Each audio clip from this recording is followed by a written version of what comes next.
am Melisa Idris, and you're watching The Future is Female, the show where we find the extraordinary in every woman. Now, I'm here speaking to Ivy Josiah, who's formerly the Executive Director of the Women's Aid Organization, which is an organization that helps battered women and children. So, Ivy, thank you so much for joining us on the show. I really want to talk to you about this lifelong work of activism. 64 years old, so it's been more than 3 decades now, right? Absolutely, yeah. That you've done least, yes, yeah. work with WAO. That's right. But you're also, you've served on the Royal Commission to enhance the operation and management of the Malaysian Police. Commission, yeah. That's right. Also, you are the Secretary General of PROHAM, the Society of Promotion for Human Rights, and a whole host of other civil and political causes. I'm everywhere. Bersih, you worked for Bersih, you also worked for the Human Rights Society of Malaysia. If we were just to come back to WAO, yes. How did you get your start? How did you start working in simply activism? by volunteering. I mean, it was that the was 80s, always part of your it was the 80s, life. I had just graduated. Right. And I mean, I've told the story many times. While at university, there was no gender studies or women's studies. But in the 80s, around the late 70s, when we graduated, I was always thinking about why is it that my role in life has to be, I have to get married, have children.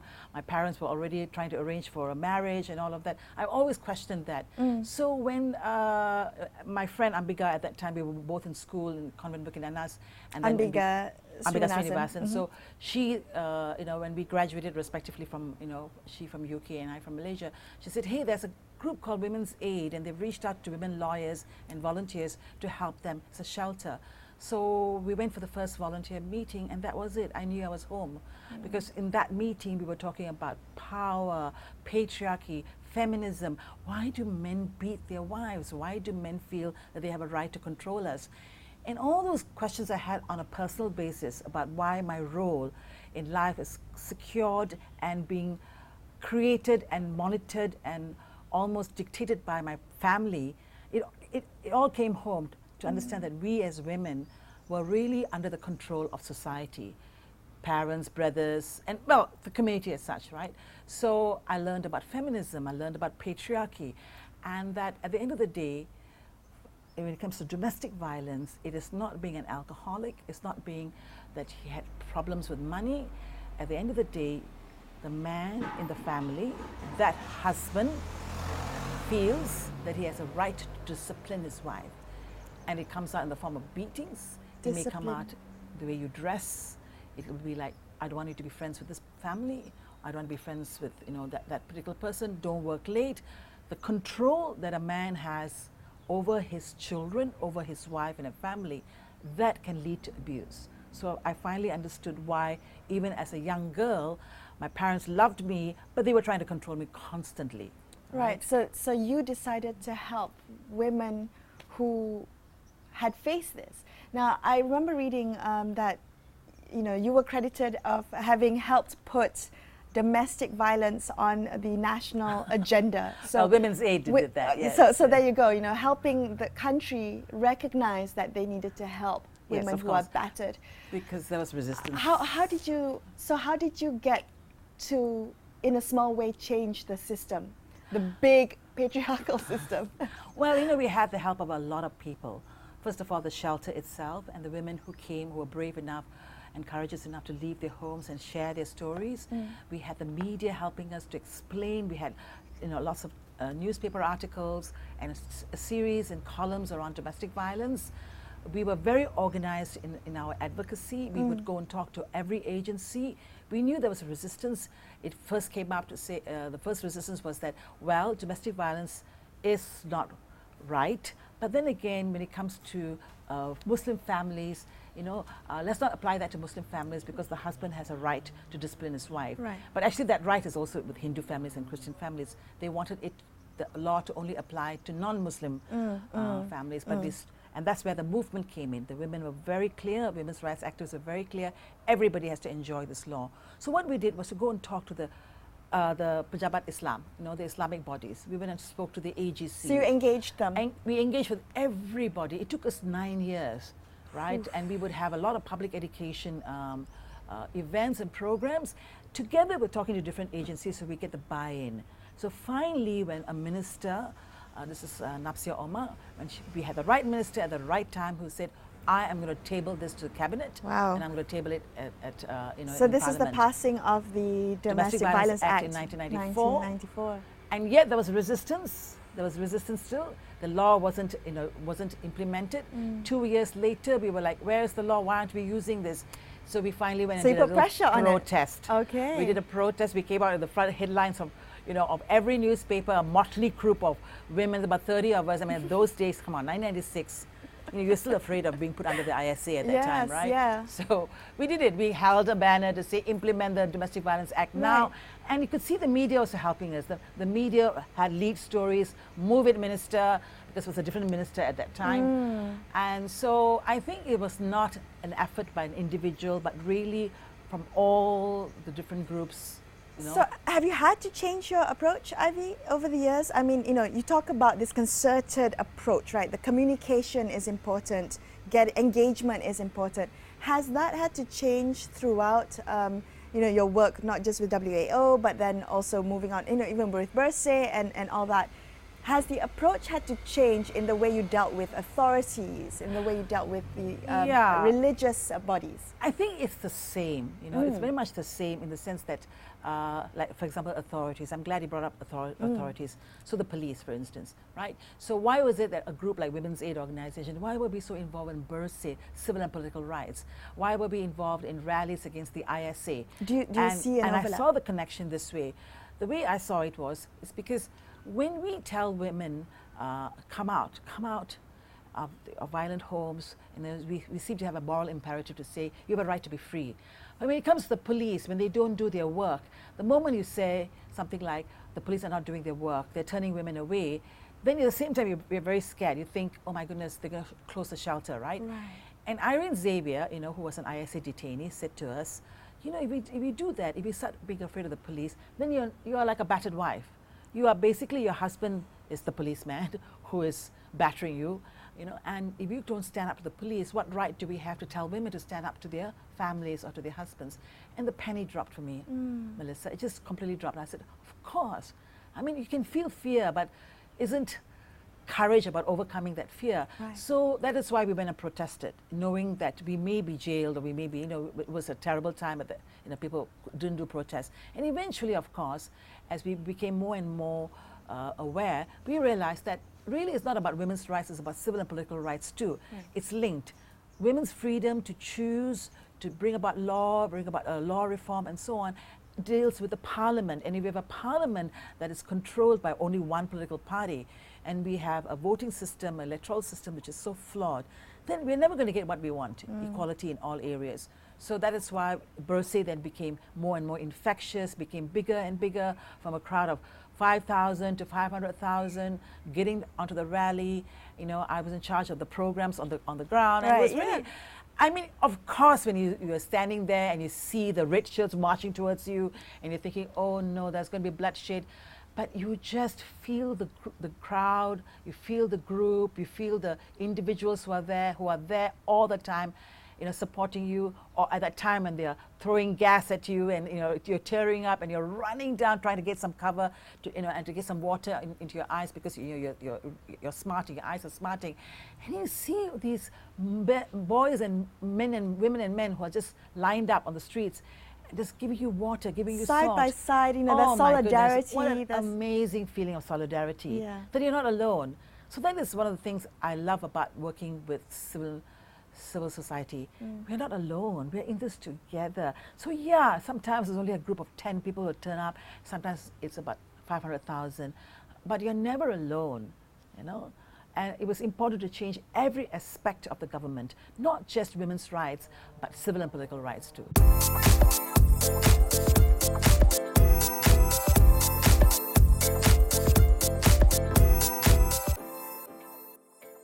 Did you get support throughout the years that you've been working in activism? Did you feel that you were supported by not just the other civil society, not just other activists, but society at large, by the government? Did the government support your work? Do you feel like you received support from them? You know, the support came in various ways. You know, there was always an ally in the Attorney General's Chamber's office who was helping us draft the Domestic Violence Act. Okay. And then when it came to the police, not so much support. Some people were supportive, but when the police made a police report against women's groups, against an individual in the women's group, Tony Kasim, because she made a public statement that the police were not cooperating, they made a police report and got her to come and hold her to the police station to get a statement. Right. So there are times when you felt that you know, that you were quite alone. The authorities, you know, who had a lot more power, and of course, even the, you know, your friends and the people you hang out with. A lot of people kept telling me, you know, why are you taking on this kind of issues? It's too sensitive. You know, you're being so mean to men, and we Malaysian men don't beat their wives. Or when we took up Who issues told you around that, Ivy? You had Malaysian friends telling yeah, you that? Yeah, definitely. That why are you taking up this cause? This was the 80s. Maybe they were less. They wouldn't dare say that now, I think. But yes, there were friends who kept saying that Malaysian men do not beat up their wives. Don't be a feminist. Don't be like Western women. You know. There's this almost negative connotation when you say feminist. Feminist. The word feminism basically means, you know, a woman or a man who sees injustice and then acts on it, tries to make sure there's justice. It's as simple as that. How can anybody argue with feminism, right? And feminism, of course, also recognizes that there's the patriarchy. The patriarchy must die, and that the way society organizes itself is that men have more privileges, which sometimes they think they are rights, they're just privileges. And so therefore, taking away those privileges so that we have an equal world. We are equalizers, basically, you know, and that's feminism. So yes, being a feminist, in the early years, Melissa, we didn't dare use the word feminism because we were afraid that they will think, oh, you are, you know, bra-burning haters. Man haters. Man haters, definitely. Yeah. And I always keep saying I love men, but I do detest men who are abusive. There's a difference there, right? So, you know, you said this was back in the 80s. Have you seen social norms change? I mean, in 2019 today, in the era of, you know, the Me Too movement, Time's Up, what the young kids call woke. Already we're woke, yes. So do you feel that it's changed significantly? I think it has significantly changed, of course. I mean, today, nobody will dare come out and say domestic violence is okay. It is all right to beat up your wife. And even sexual harassment, even though people are still very, you know, cautious about, well, you mean I can't just flirt? Do you mean I just can't say, make a dirty joke? They're not quite clear where the lines are. They're not very clear about the lines. What is sexual harassment? What is unprofessional conduct? There's also, not everything is sexual harassment. Some of it is basically not professional. Bad behavior. Bad behavior. And harassment has got an added feature of harassment, where you're persisting and making the person feel uncomfortable and so on. So there's a whole range here. I think people are definitely a lot more aware or woke, as you said. And there's a lot more support. I mean, in the age of internet and social media, you know, you can reach out to people. So today, whether you're in Korea, whether you're in Thailand, whether you're in India or Malaysia or Africa, the Me Too movement actually has caught on fire. You know, there are women who are now coming out to say, hey, that happened to me too. But it always takes that one courageous woman or many courageous women who come forward to say, this happened to me. And then more and more women are saying, yeah, that happened to me too. Because it used to be that you dare not even say anything because you might lose your job. Right. But now we are aware there are rights that you have, as an employee, you have rights. You can't just fire anybody. So I think a lot has changed. But I think the misogyny is growing. You see, the misogyny is growing. It is definitely Even growing. though the social norms have evolved and changed. But it also brings out the worst in from some parties, right? Because I think it's really a threat that the way of life for men who are in the corporate field or in any man for that matter, that you have to really be very careful, that I have to now behave myself. I can't just whistle at a woman at any point. I think there is a reaction to this too. There's a negative reaction. I'm not saying men are misogynistic. I'm saying there is misogyny still. It's coming out in bits and pieces.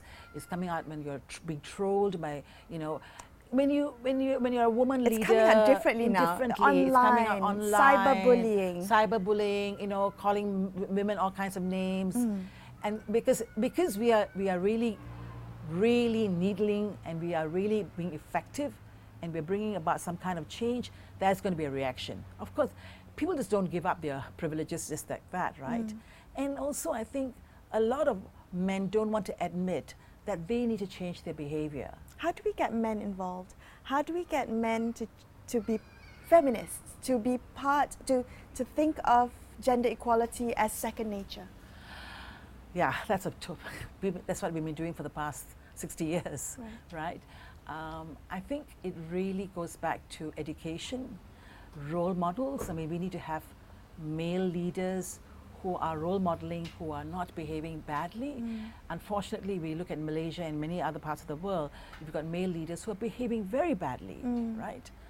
Well, we also probably need to teach our children to treat our children equally, right? So both boys and girls, raise them the same way as equals. Raising children by parents, I won't say mothers, it's always like, it's the mother's fault, or why aren't mothers raising their children right? Parents have to be more involved. Yes, it starts from home, definitely. You know, the thing is that I have mothers, I have friends who are mothers who tell me, I teach them at home, and yet when they go out and come back, why is it they're still so sexist?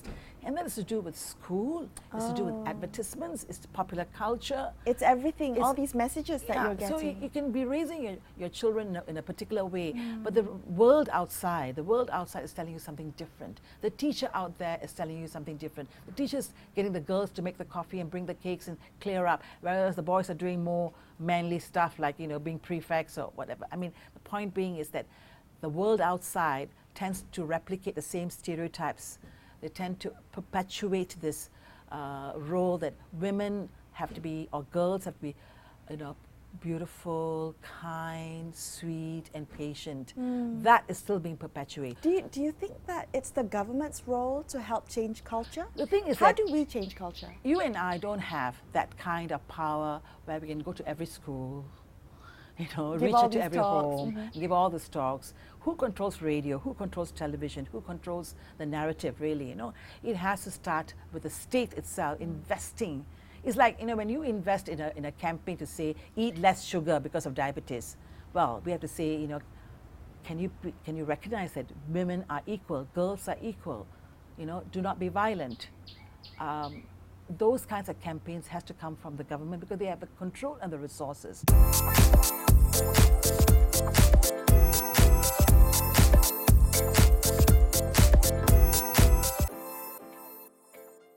That's what I wanted to ask you as well. You know, in all your work, 30 years of activism, what is it that you hope to achieve, feasibly achieve? I mean, you've helped change the law, you've helped shift the system, but when somebody asks you, Ivy Josiah, what would you like to achieve at the end of your work? You're right, it's the mindset change. Because with the mindset change, we don't even need the law. We don't need any rules and policy changes because automatically women will be recognized as equals in the home.